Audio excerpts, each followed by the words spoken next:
Au Tibet, le pays des nuages blancs, une femme marche seule. Elle marche par tous les temps. Elle n'a pas de maison. C'est son choix.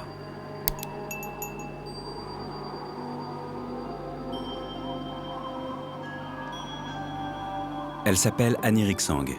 C'est une nonne errante, une religieuse qui parcourt son pays pour renouer avec les traditions spirituelles tibétaines, aujourd'hui menacées de disparaître.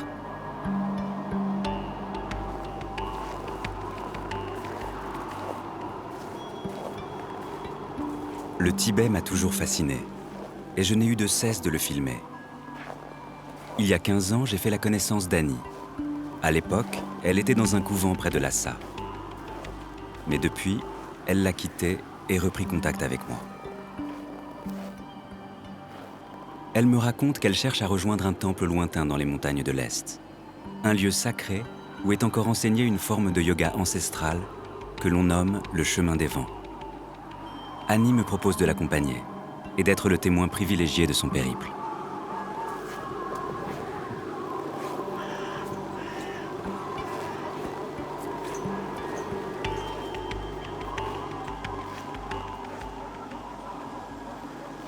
Au moment de nos retrouvailles, Annie me parle d'un pèlerinage très ancien qui s'appuie sur une légende fondatrice du Tibet, celle d'un démon qui plane sur le toit du monde.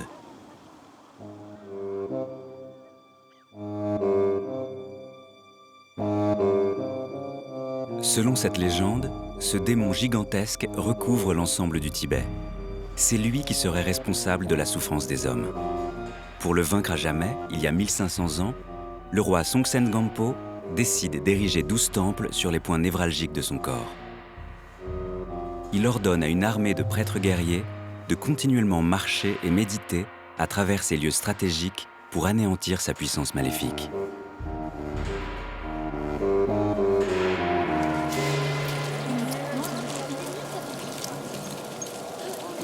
Annie veut reprendre ce chemin à la recherche des derniers pouvoirs magiques jadis enseignés dans ces temples. On se retrouve dans la ville de Yarchen, sur l'épaule du démon à plus de 1000 km de Lhasa. Dans ce haut lieu sacré, Annie aimerait rencontrer le grand maître Ashung pour recevoir les enseignements du mystérieux chemin des vents.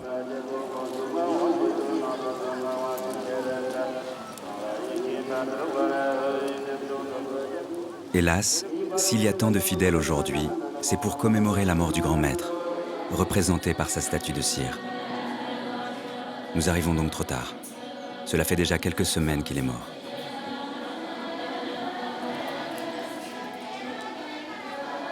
Je la sens un peu perdue, doutant soudain de l'aventure dans laquelle elle s'est lancée corps et âme.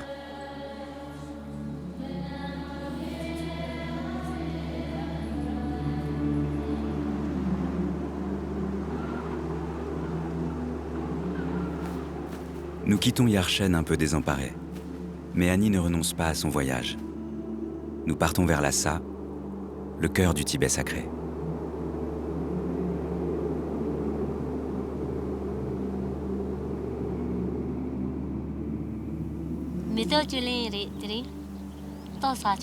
Nous avons le devoir de prendre soin de notre corps. Une fois par mois, je ne mange que des fleurs. C'est une ancienne pratique de yoga pour prolonger la vie. Le secret est de ne pas en manger trop. Tout médicament est plus puissant en faible dose.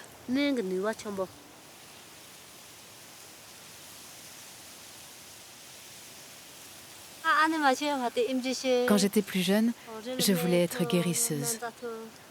L'été, je vivais dans les montagnes et je cueillais des fleurs médicinales. L'hiver, je partais chercher des racines. Je ne voulais pas me marier, ni fonder une famille ou avoir des enfants. Pour moi, l'amour n'est pas une relation personnelle. Une nonne considère tous les êtres vivants comme ses enfants.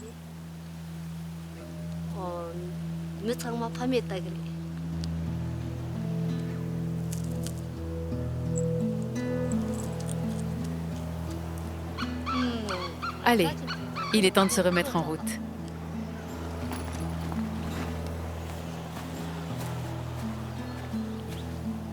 Pour comprendre la quête d'Annie, je dois saisir à quel point la culture et les croyances tibétaines sont liées à une géographie sacrée.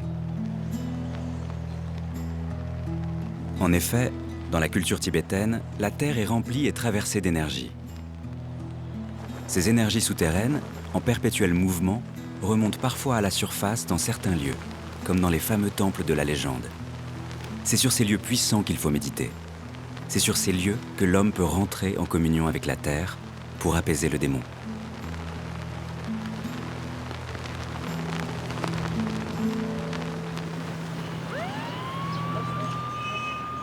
Lhasa, capitale du royaume du Tibet, avec son palais du Dalai Lama, le grand chef spirituel du bouddhisme tibétain.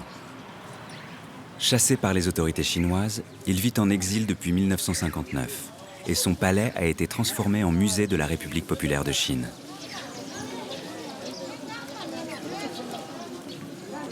À Lhasa, je dois rester discret avec ma caméra. La surveillance est partout et les interdits sont nombreux.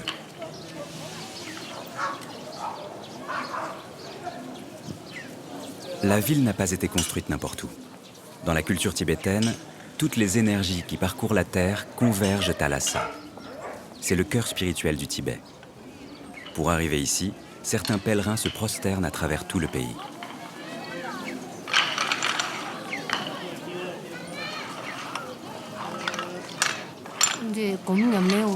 En se prosternant, le corps du pèlerin et la terre ne font qu'un. Il se purifie le corps, mais aussi la parole et la pensée.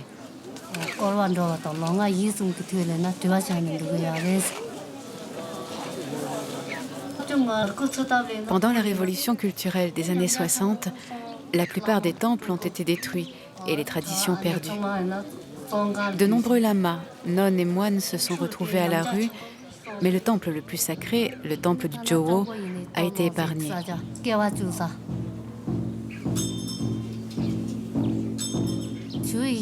Le temple du Jowo est relié à tous les lieux sacrés à travers le pays.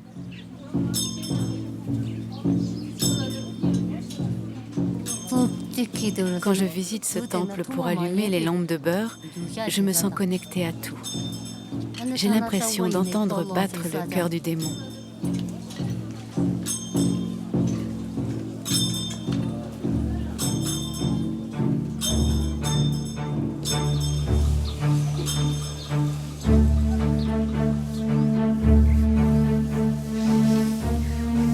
Même si le temple du Jowo est construit sur le cœur de ce démon, comme le dit la légende, Lhasa ne vibre plus comme avant.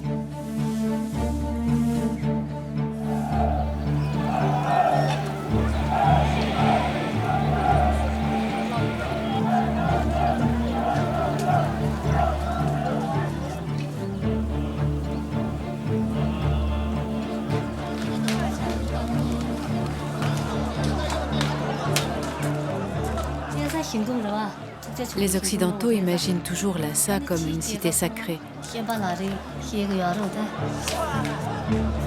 Aujourd'hui, le royaume des Bouddhas ressemble plus à une cour de récréation qu'à un lieu de méditation.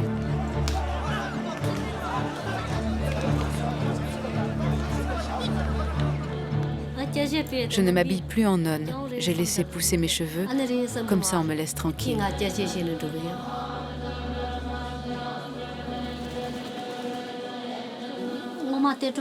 Avant, les couvents de Lhasa étaient connus pour leurs yoginis, c'est-à-dire ceux qui pratiquent les yogas secrets. Mais tout a changé. Le règlement oblige toutes les nonnes à avoir un diplôme en langue chinoise. Mais j'ai plus l'âge pour apprendre une nouvelle langue. C'est pour ça que j'ai quitté le couvent.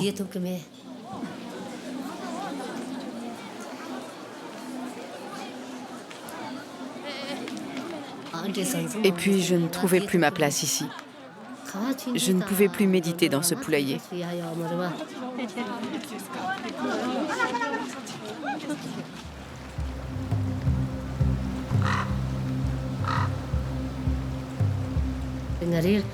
De nos jours, c'est compliqué de trouver son chemin. Mais je préfère marcher que rester assise. Autrefois, pendant l'été, les nonnes partaient de Lhasa en errance. Elles troquaient leurs coussins pour des bottes et marchaient à travers le pays à la rencontre des lieux sacrés, comme des abeilles sur une prairie.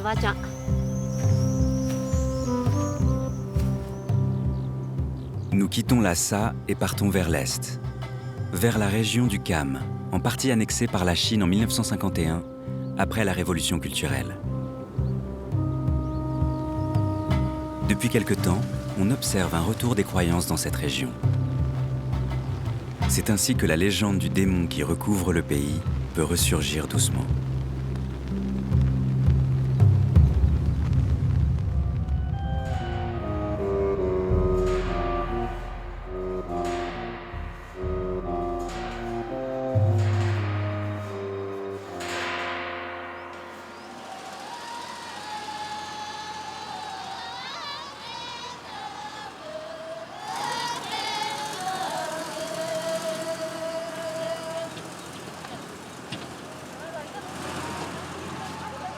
Alors que Lhasa est étroitement surveillée par les autorités, les anciennes régions tibétaines du Kham et de l'Amdo, situées à l'est, bénéficient, elles, d'une relative liberté. Nous pouvons circuler plus facilement avec Annie.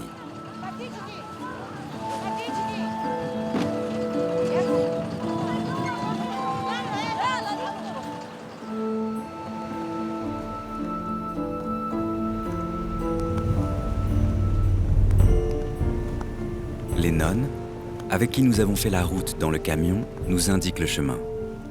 Avec elles, nous nous engageons dans cette fameuse région où se construit la Renaissance tibétaine.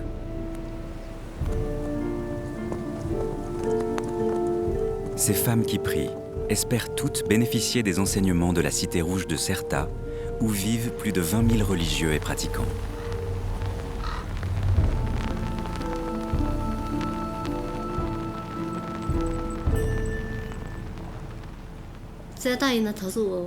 Quand le Dalai Lama a quitté le Tibet il y a 50 ans, le Panchen Lama, lui, est resté pour semer les germes de la Renaissance tibétaine.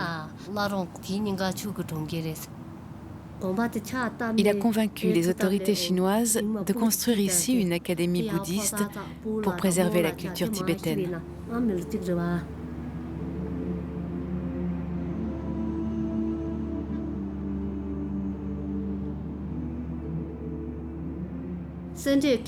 Après une trentaine d'années, ce pauvre ermitage isolé est devenu la plus grande université bouddhiste au monde, comptant des dizaines de milliers d'étudiants.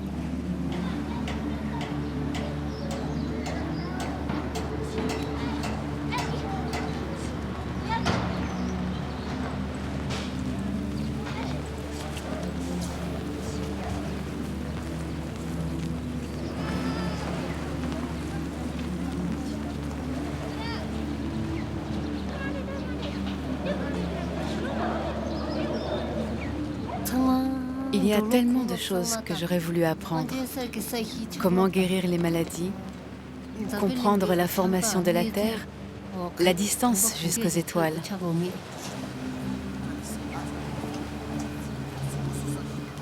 Le trésor de la connaissance est si vaste, la vie tellement courte. Pour moi, le temps des études est passé.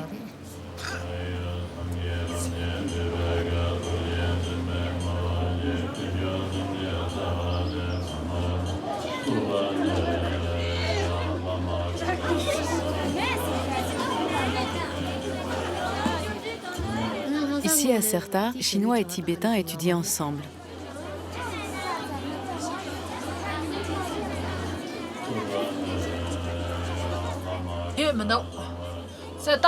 À Serta, nous sommes plus libres. Ça ressemble plutôt à une université qu'un couvent typique. On peut étudier plein de différents sujets. La poésie, la science, l'astrologie, Les mathématiques. on ne gaspille pas notre temps en multipliant les rituels. On est libre d'étudier ou de méditer quand on veut.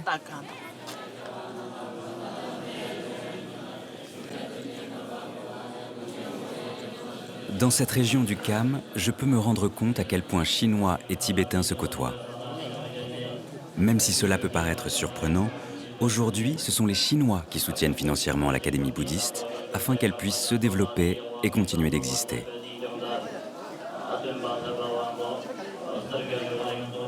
Pour les bouddhistes, lorsqu'un être meurt, son esprit peut passer dans un autre corps. C'est ce qu'on appelle la réincarnation. Dans ce temple, près de Serta, on célèbre la réincarnation du grand maître Tulku, représenté par sa statue de cire. Cet enfant a été désigné pour être la réincarnation du grand maître. Il est ainsi, malgré son jeune âge, considéré comme un sage. C'est lui, désormais, qui doit guider les hommes et les femmes pour alléger leurs souffrances.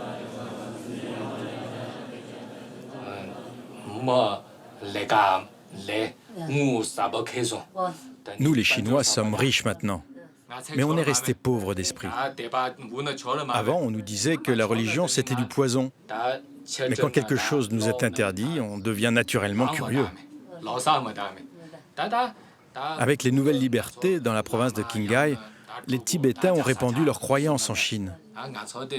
Leur message a comblé un vide spirituel. Comment l'expliquer mieux? En fait, le bonheur d'un seul dépend du bonheur de tous. C'est le serment de l'être éveillé.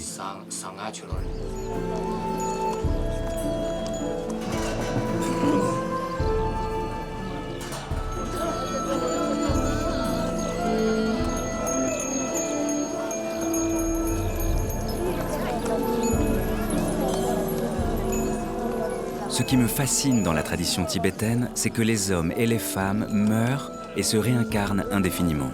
Et chaque vie doit poursuivre un même but, celui de soulager la souffrance du monde.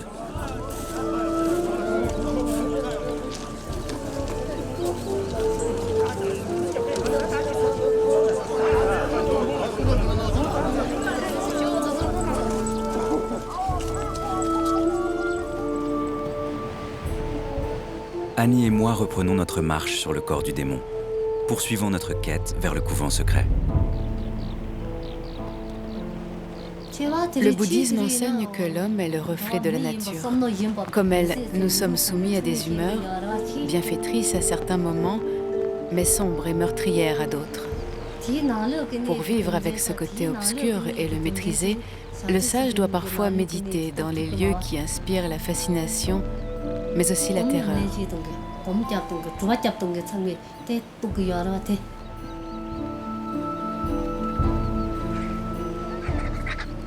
Le charnier de Traling se trouve sur notre chemin.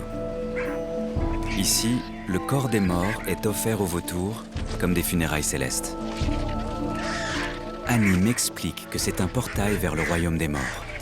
Un passage terrifiant qui détermine notre future réincarnation.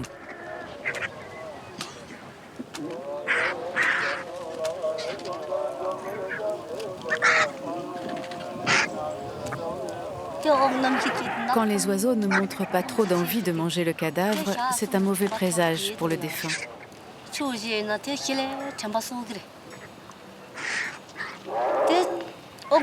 Les moines ici prient pour l'esprit des morts. Parfois, l'esprit ne veut pas partir. Les prières des moines guident les morts dans ce passage. C'est un intervalle entre la mort et une prochaine existence.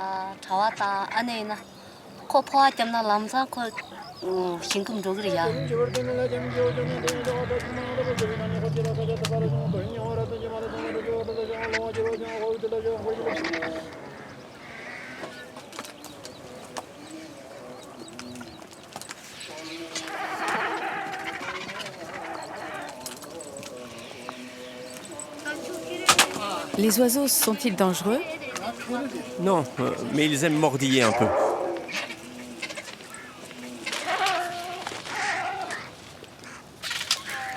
La légende dit que si on coupe les ongles ici, on aura une réincarnation favorable. Oui, c'est ça. Ah, d'accord. Pour tes 7 prochaines vies.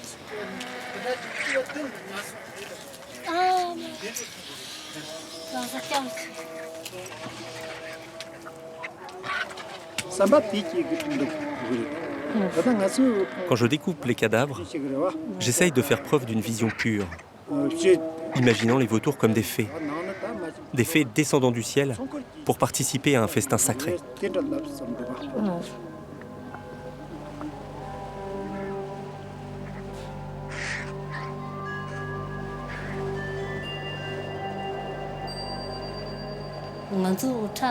Au moment de la mort, le corps retourne aux éléments. Le sang à l'eau, la chaleur au feu, le souffle à l'air et les ossements à la terre. Seul l'esprit prend le chemin de la réincarnation, à moins que le mort maîtrise les yogas secrets et se transforme en lumière.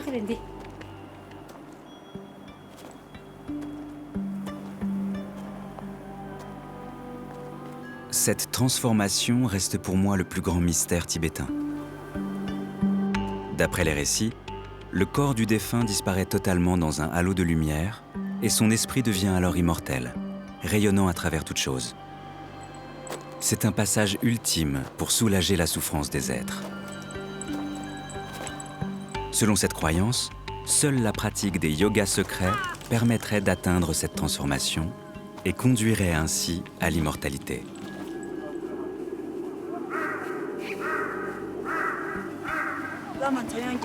Le grand sage Songyang Gyatso s'est transformé en lumière dans ces collines. Là-bas, à l'ermitage du Nid du Tigre.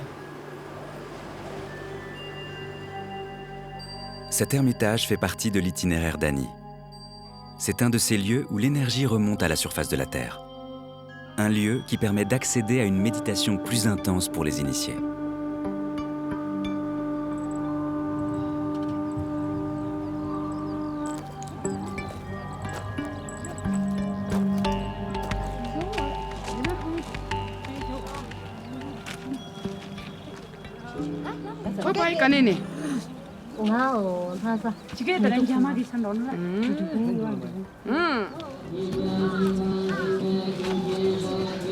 Dans l'ermitage du Nid du Tigre, le grand maître Pema Drimé Rinpoché donne ses enseignements.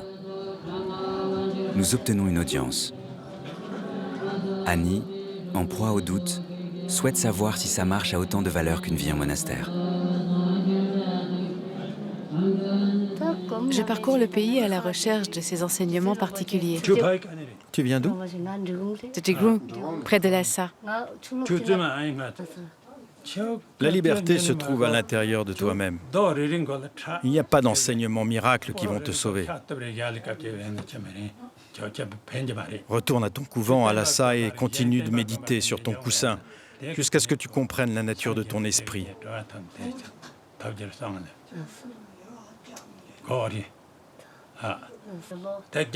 Arrête de courir après des légendes. Retourne chez toi, rase tes cheveux et rhabille-toi en robe de religieuse. Tu n'es pas prête pour les yogas secrets. Une nonne doit rester dans un couvent, ce n'est pas bien de se balader comme ça. Mais autrefois, mon couvent était connu pour la pratique des yogas secrets, mais plus maintenant. Et puis j'aime les libertés que vous avez ici, à l'est du pays. À Lhasa, toutes les jeunes nonnes sont obligées d'étudier la langue chinoise. Sinon, c'est compliqué pour elles de rester dans le couvent. Si tu aimes notre pays, reste alors. Mais il faut arrêter de te balader. Tu me parles de la liberté. Mais quelle liberté? Si tu cherches la liberté dans le Nouveau Monde, alors mieux vaut apprendre à parler chinois. Si tu veux atteindre la liberté au-delà, va t'asseoir dans une grotte. Chez moi, il y a une trentaine de grottes de méditation, mais on nous surveille de très près. On n'a pas le droit d'y habiter. Si tu es sérieuse, il y a une grotte en bas. Tu peux commencer tout de suite. Elle est grande et confortable. Si tu n'es pas capable de supporter cette vie, alors va au couvent de Gebshak. C'est le seul couvent au Tibet qui maintient la transmission des yogas secrets. Il a été bâti sur un lieu où l'énergie de la Terre remonte en surface. La légende dit que cet endroit correspond à la tête du démon qui s'est couché sur la Terre. L'énergie de cette montagne facilite la maîtrise des souffles intérieurs. Mais il y a un prix à payer. Celui qui possède un cœur pur atteint l'éveil suprême dans cette même vie. Mais ceux qui cachent des mauvaises intentions tombent facilement dans la folie.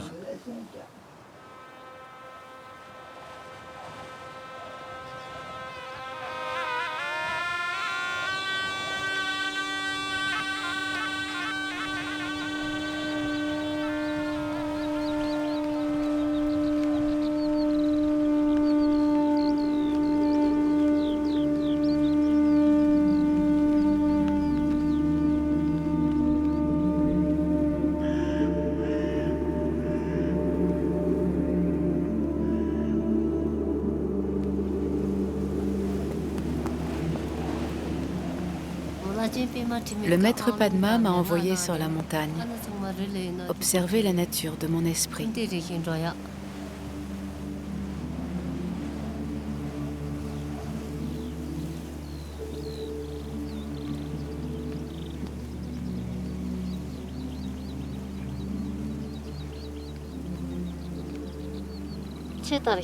Puis-je purifier la terre en marchant et amener la prospérité au monde?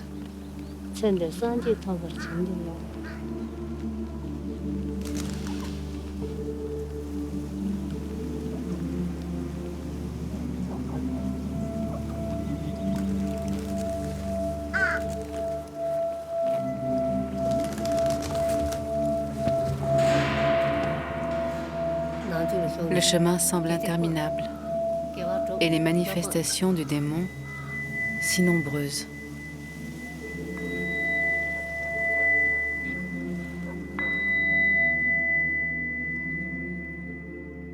Cela fait maintenant près de 4 semaines que nous avons quitté Lhasa et parcouru près de 2000 km en camion et à pied. Annie veut absolument trouver le couvent caché de Gebshak, que le maître Pema lui a indiqué dans les montagnes de l'Est.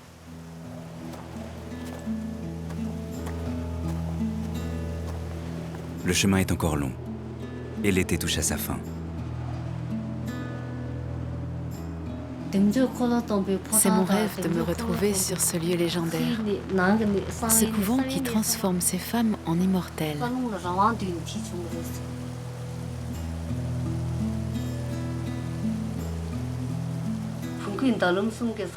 Je veux apprendre ces yogas secrets qui mènent à l'éveil suprême dans cette vie même. J'espère être sur le bon chemin. Mais avant, j'aimerais saluer un ami, un peu spécial.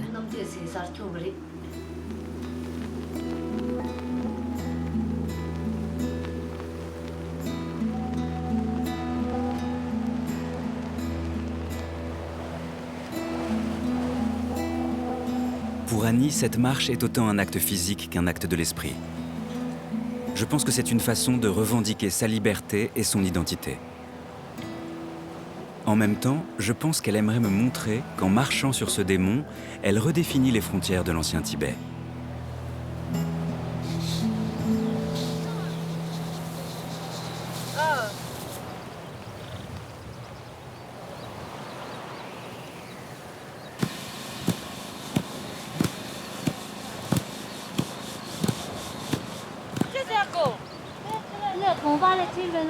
Le monastère est-il loin?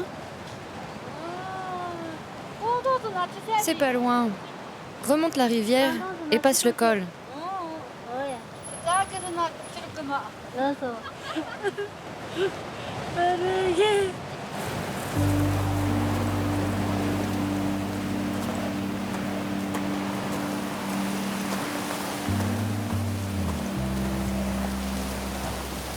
Je ne sais pas si c'est un signe, mais le vent nous pousse.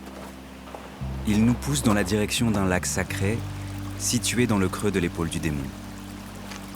Ce démon imaginaire, symbole d'un mal sournois, responsable de la souffrance des hommes. Nous marchons sur son corps, en suivant ses veines.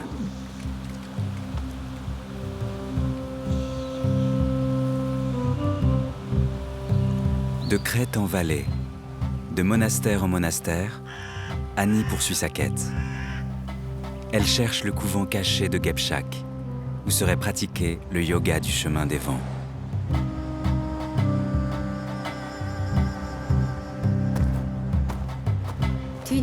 Durant l'époque sombre de notre histoire, quand les temples et les monastères étaient détruits, on a suivi les anciennes prophéties qui disaient qu'il fallait fuir dans les montagnes, chercher des vallées cachées.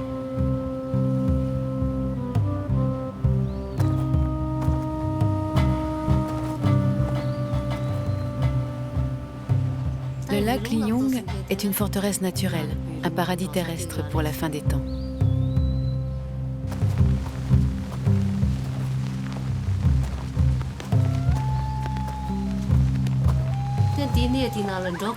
Chaque fois que j'y reviens, j'ai l'impression qu'ici le temps s'est arrêté, que je progresse intérieurement.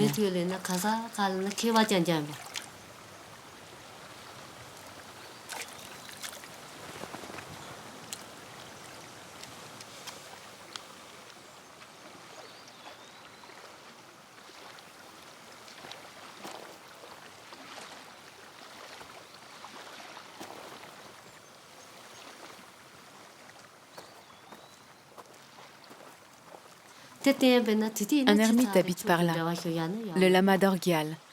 On l'appelle le sage fou.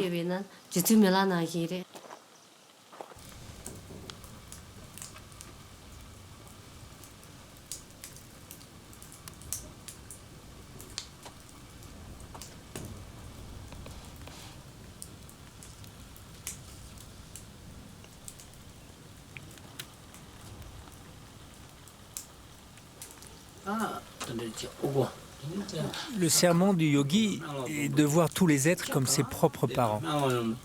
À part ça, il n'y a pas grand-chose à dire. Tu le sais bien, Annie.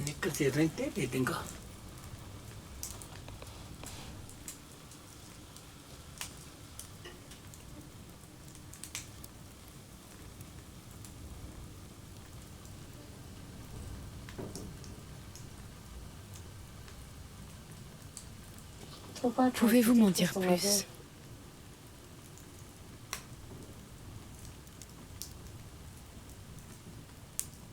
J'assiste incrédule à ce moment et je mesure combien il est difficile d'exprimer le sens profond du bouddhisme tibétain.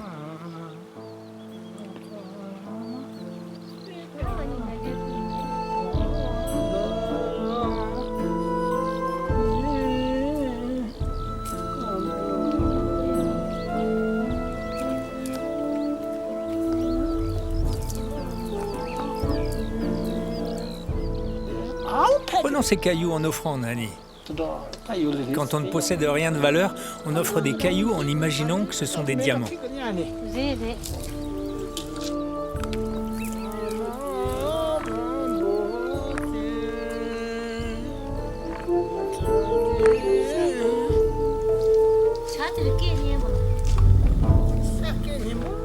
Petit à petit, je vais recouvrir les bords de ce lac d'une muraille de pierres précieuses.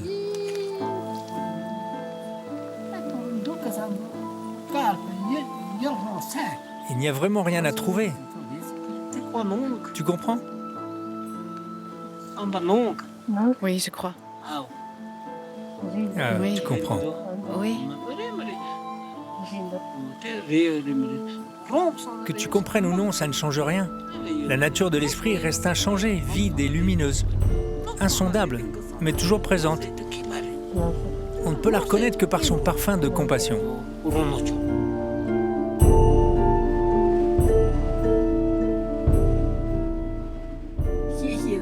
Les clés pour comprendre l'essentiel se trouvent à l'intérieur de ton corps. Apprends à contrôler tes souffles intérieurs et tu comprendras tout.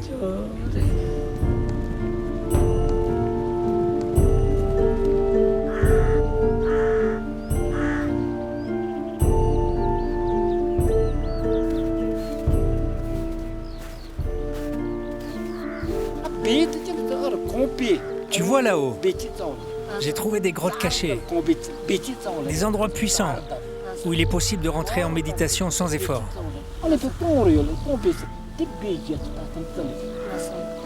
C'est ça, tu vois, sans effort.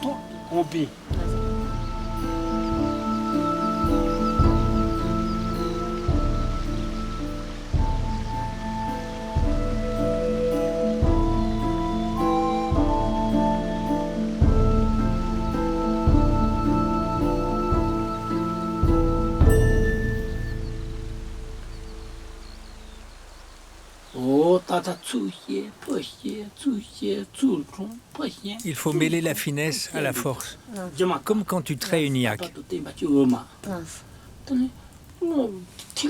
Tout le monde peut maîtriser les techniques du yoga secret, mais peu de gens arrivent à voir l'interdépendance de toute chose, que tout est lié, de la méditation à la compassion, tout ne fait qu'un. Justement, la marche est une façon de se connecter à la nature. Notre histoire est liée à ce paysage sacré. C'est pour ça que j'ai quitté le couvent, pour être libre de marcher. Mais ça te sert à quoi de marcher si tu ne peux pas alléger les souffrances des autres? Qui a le temps de marcher à notre époque? Le bouddhisme tibétain est lié à cette géographie sacrée. Il faut la préserver. Je sais bien, mais qui a le temps?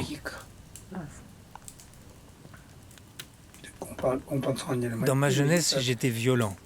J'ai même commis des crimes. Je connais bien l'enfer. C'est facile d'y entrer, mais difficile d'en sortir. J'ai vu un assassin devenir Bouddha en s'appuyant sur la pratique du yoga secret. Maîtrise tes souffles intérieurs et tu pourras guérir le pays entier en marchant.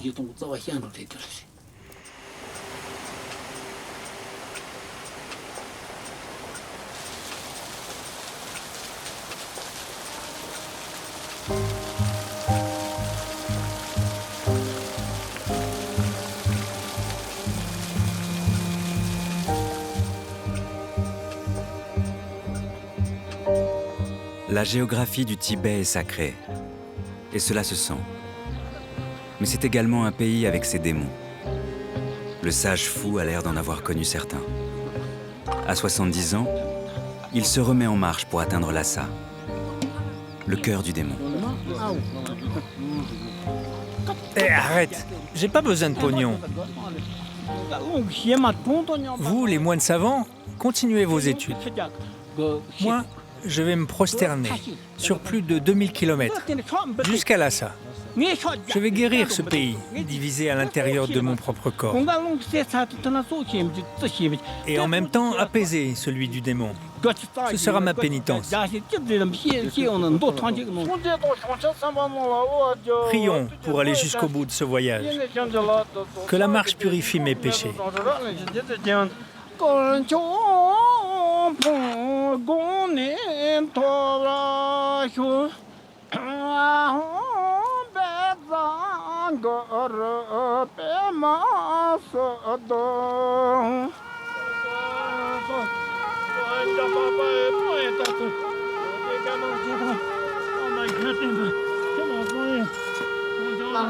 Le sage fou fait ses tout premiers pas.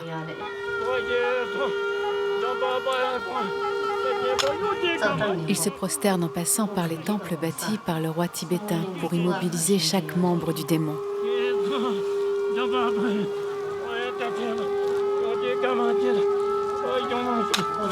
En passant par ses pieds, ses genoux, ses mains et ses coudes, pour arriver jusqu'à son cœur à Lhasa, au temple de Jowo.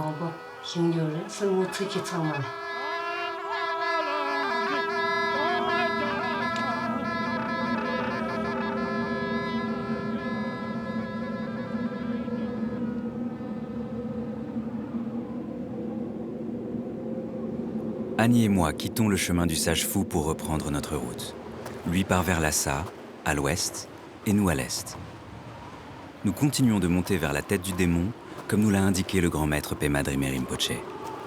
Il faut atteindre le couvent de Gepchak avant que l'hiver nous rattrape.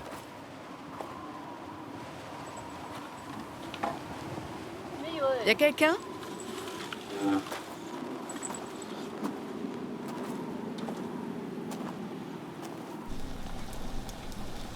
Il va y avoir une grande tempête de neige.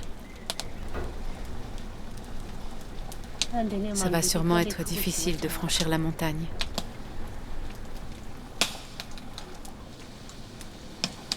Il va faire froid sur le glacier demain.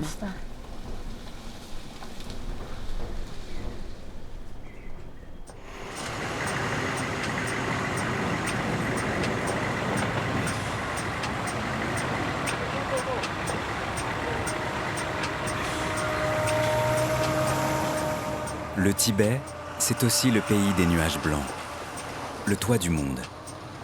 C'est ici que les grands fleuves chinois prennent leur source. L'eau, qui circule sur des milliers de kilomètres, est imprégnée du bouddhisme tibétain. Peu importe les soubresauts de l'histoire, elle continuera à couler et à être bue.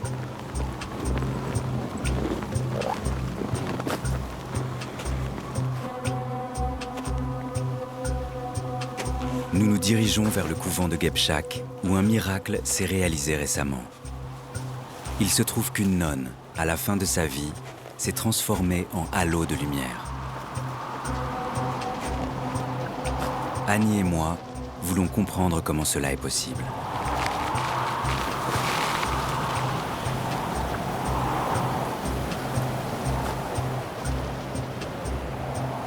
À l'approche de ce couvent, nous nous rapprochons d'un point vital du démon.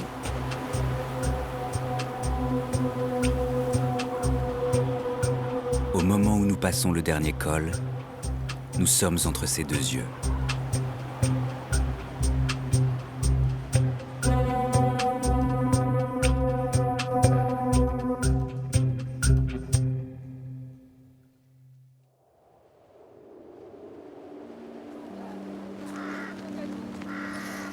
Enfin, nous arrivons à Gebshak.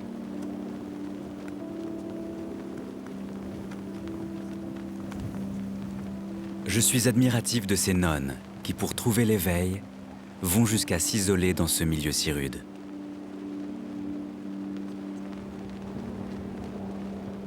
Nous rencontrons l'abbesse qui a assisté au moment où la nonne s'est transformée en lumière.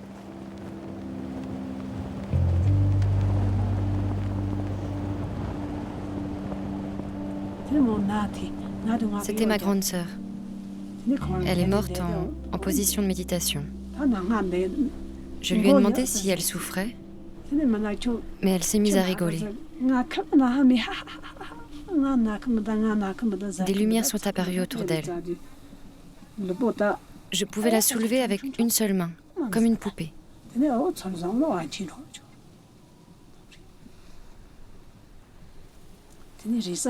C'était une belle mort.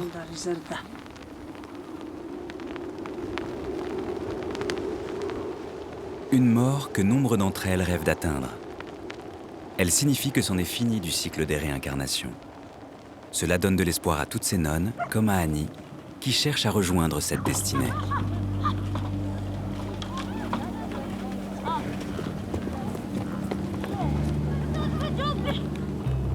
Dans ce couvent de Gebshak, les femmes sont livrées à elles-mêmes pour leur éducation spirituelle et doivent se débrouiller seules pour toutes les corvées.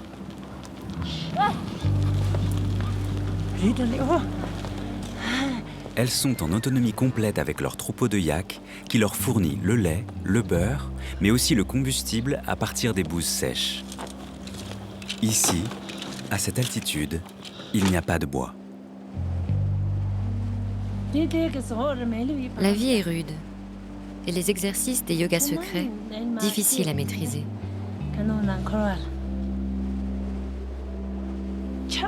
Contrairement à la souffrance ordinaire, celle-ci nous mène à la sagesse. N'importe qui peut devenir Bouddha en reconnaissant sa vraie nature.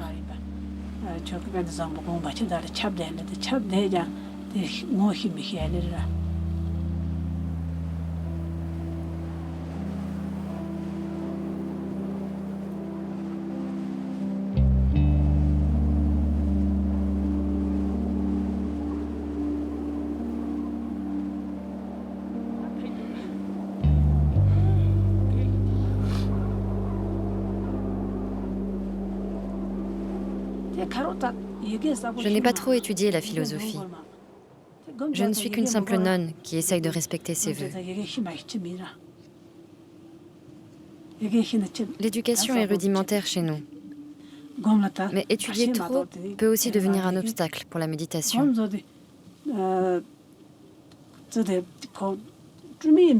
Tu le sais mieux que moi, Annie.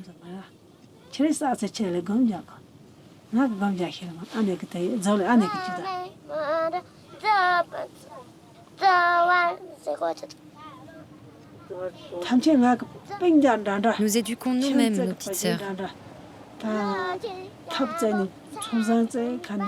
La plupart des nonnes sont liées par le sang.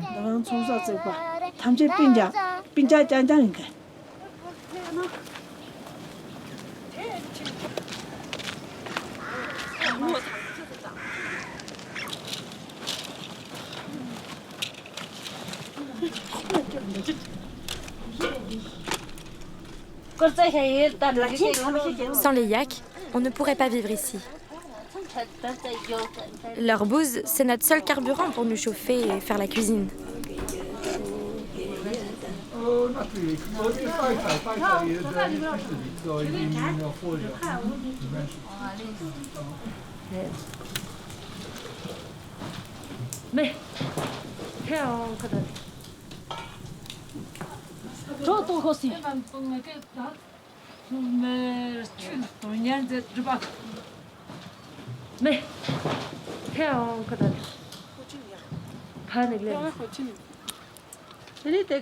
Nous n'avons pas beaucoup de visiteurs pendant l'hiver. Les lamas sont tous partis vivre à l'étranger. Le grand maître de cette vallée est lui aussi parti vivre en Chine. Ce n'est pas grave. Nous pouvons survivre sans lamas.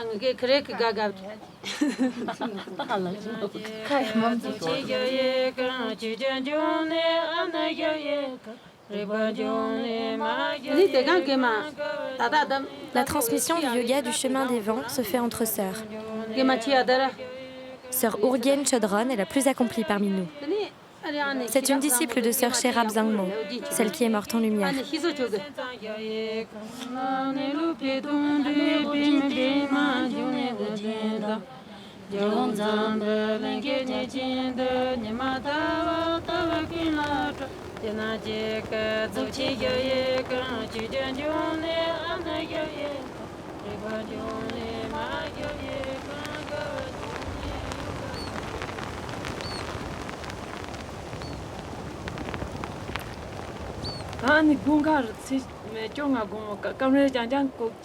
Pour mériter sa place ici, chaque nonne doit passer l'épreuve du feu intérieur. Il faut maîtriser les souffles grâce aux exercices du yoga du chemin des vents. Ensuite, il faut marcher autour du couvent par moins 30 degrés, vêtu d'un simple drap en coton.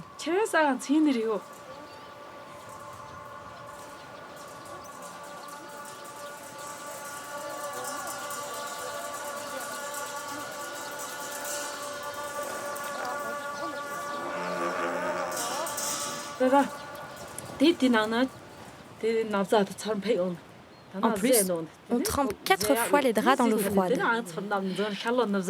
Il faut tremper les draps dans l'eau froide et il faut les sécher avec la chaleur de notre corps.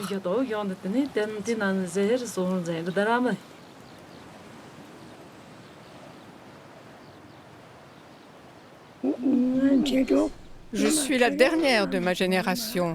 J'ai aujourd'hui 96 ans.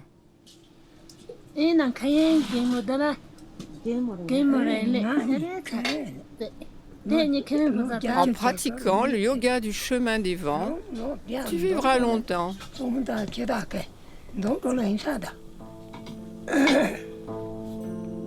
Et ton corps ne connaîtra pas la maladie.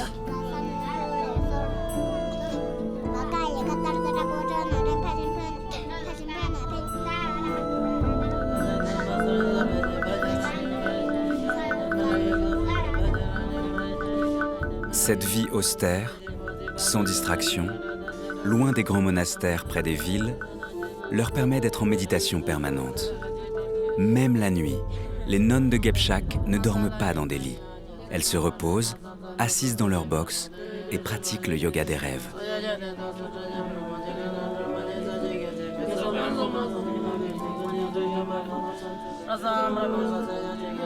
Nous avons trouvé le couvent caché. C'est le dernier endroit au Tibet dédié entièrement aux pratiques des yogas secrets. Ici, règne un dénuement total, celui qui permet de maîtriser ses souffles en accomplissant des postures spéciales. Progressivement, le corps contrôle sa température, devenant aussi léger que l'air, jusqu'au dernier voyage, celui où il se fond dans la lumière.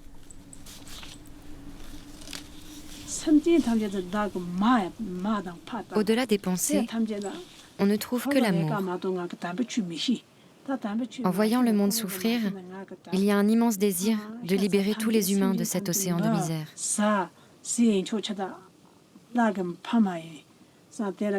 En se transformant en lumière, nous devenons des immortels pour veiller sur l'humanité. Pas besoin d'efforts, simplement trouve le silence au-delà des pensées. Il suffit juste de se reposer et le corps se dissout naturellement en lumière.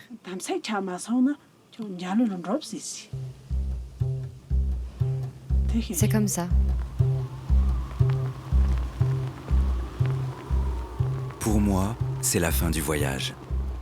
J'ai marché sur les traces des anciens prêtres guerriers, renouant avec le royaume de ce Tibet légendaire qui m'a tant fait rêver. Annie, elle, continue sa marche, sur son chemin des vents. J'ai traversé les montagnes sacrées et les vallées cachées. J'ai couru après les rêves et j'ai fui des démons, sans savoir qu'ils se trouvaient à l'intérieur de moi-même.